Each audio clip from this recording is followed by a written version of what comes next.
رسول اللہ صلی اللہ علیہ وسلم سے دریافت کیا گیا کہ کون سا عمل سب سے افضل ہے؟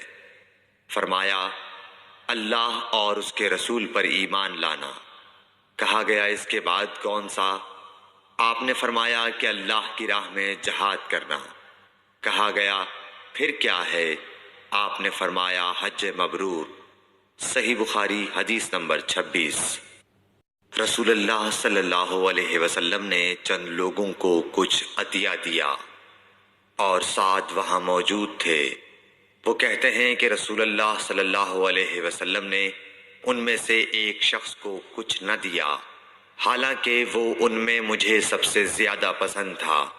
میں نے کہا حضور آپ نے فلاں کو کچھ نہ دیا، میں اسے مومن گمان کرتا ہوں۔ آپ نے فرمایا مومن یا مسلمان؟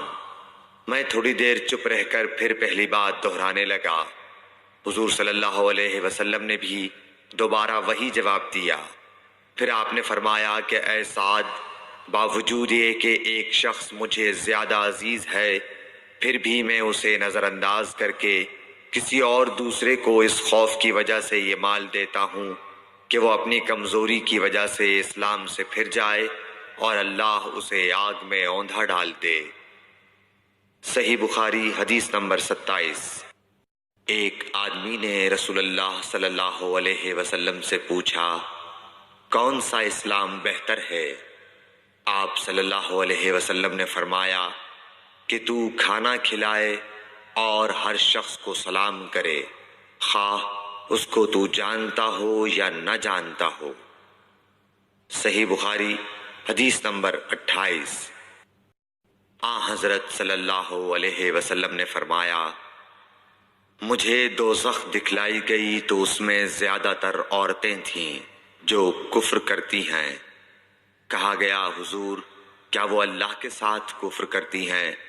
آپ صلی اللہ علیہ وسلم نے فرمایا کہ خاوند کی ناشکری کرتی ہیں اور احسان کی ناشکری کرتی ہیں۔